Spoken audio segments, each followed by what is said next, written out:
제가 최근에 그 한쪽 그 소화백내장 수술을 해줬던 대학생이 되어서 온 아이 한 명을 그쪽에 ICL 렌즈 수술을 해준 적이 있어요. 사실은 그런 케이스는 아마 전 세계적으로 많지는 않을 거예요. 안녕하세요, 원장님. 네, 안녕하세요. 그러니까 이제 실명질환 그러면 진단이 좀 까다롭고 진단이 되더라도 치료가 완치가 어렵고 그 시력을 잃을 만큼 극심한 시력의 손상을 가져올 수 있는 그런 질환들을 얘기를 하는데 이제 그런 것들을 되게 일반적으로 동의하는 질환은 녹내장 그리고 이제 망막 질환 중에 황반변성 그리고 이제 당뇨가 있는 분들이 생기는 당뇨 망막변성 이렇게 세 가지 질환들을 얘기를 합니다. 그래서 이런 질환들은 완치를 시킬 수 있는 질환이 아니라 그냥 질환을 계속 우리가 관리를 한다고 하는데 어쨌든 질병은 계속 진행을 해요.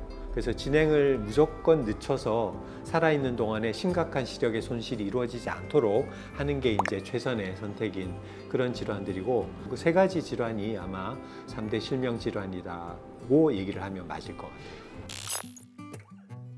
녹내장은 시신경이 망가지는 질환이죠. 망막의 중심 부분에 유두부라고 해서 시신경 다발에 헤드가 있어요. 이제 그 부분이 안압이라든지 아니면 혈류의 문제로 인해서 망가지면 그 망가진 부분만큼은 시각이 전달이 안 되는 거죠. 그래서 환자들이 느끼는 증상은 전체적으로 시력이 확 나가는 게 아니라 시신경 다발 중에 일부 망가진 부분이 담당하는 그 구역에 시야가 나가는 거죠. 그래서 시야가 이렇게 있으면 시야의 주변 부분부터 조금씩 손상받아서 급기야는 나중에 이제 시야가 아주 좁아지면 이제 튜블러 비전이라고 해서 시야가 가운데만 딱 남거든요. 이렇게 말기 녹내장이 그렇게 되고 정말 심한 녹내장이 되면 시력을 상실하게 되는 그런 상태까지 가게 될 수 있는 질환이죠. 그다음에 황반변성은 황반이라는 부위를 알아야 되는데 그 망막 중에서도 중심 시력을 담당하는 가운데 부분에 그 망막을 황반이라고 얘기를 합니다. 망막 세포에 손실이 생기면 황반변성이라고 하는 거죠. 가장 대표적인 거는 나이가 들어서 생기는 연령 관련 황반변성. 이게 이제 가장 대표적인 거고 이건 일종의 이제 노화 과정이라고 보시면 돼요. 연령이 증가하면서 이제 신경에 생기는 독성을 가진 그 노폐물들이 시세포들을 죽이는 그런 질환인데 그것 말고도 특히 이제 고도근시 같은 경우에는 그런 연령이 많지 않은 젊은 사람들도 황반에 문제가 생기는 경우들이 있거든요. 또 이제 그런 거 상관없이 그냥 고도근시나 고령이 아닌데도 황반에 변성이 생길 수는 있어요, 이론적으로. 그리고 이제 그 당뇨 망막병증은 당연히 당뇨 질환이 있을 때 망막에 있는 미세혈관, 캐필러리라고 얘기하는데 그런 미세혈관들이 조금씩 당뇨 유병 기간이 길어지면 길어질수록 망막의 내벽이 망가지기 시작해요. 그럼 그 자리에서 출혈이 생기기도 하고 삼출물이 축적되기도 하고 망막이 허혈성 질환이 생기면 몸에서 이제 자체적으로 복구하려고 하는 노력으로 그 부분에 혈관을 더 많이 만들어내기 위해서 혈관 그 내피세포 증식 인자 뭐 이런 그런 인자를 막 만들어내요. 근데 그런 것들이 건강한 혈관을 만드는 게 아니라 비정상적인 혈관, 막 누출이 많아지고 출혈이 생기는 그런 혈관들을 막 만들어내면 눈속이 막 떡이 돼요. 피가 나고 막 망막이 떨어지고 막 이런 현상들이 생기거든요. 그래서 결국은 시력을 상실하게 되는 당뇨 망막병증 이렇게 크게 세 가지가 있는데 굉장히 정말 그 암울한 그런 병들이에요.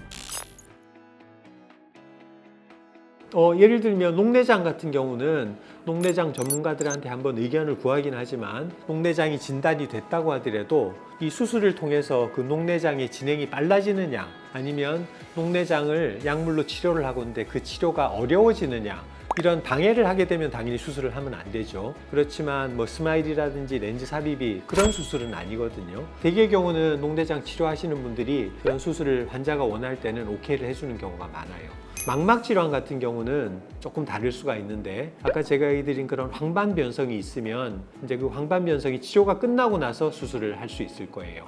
예를 들면 황반변성이 정말 진행이 많이 됐다 그러면 시력교정 수술을 해도 시력의 결과가 좋지 않을 수 있겠다 이런 판단이 들면 수술을 하지 않을 수 있겠지만 그런 정도로 심한 황반변성을 20대나 30대, 40대에 앓고 있는 분들은 굉장히 희박하거든요.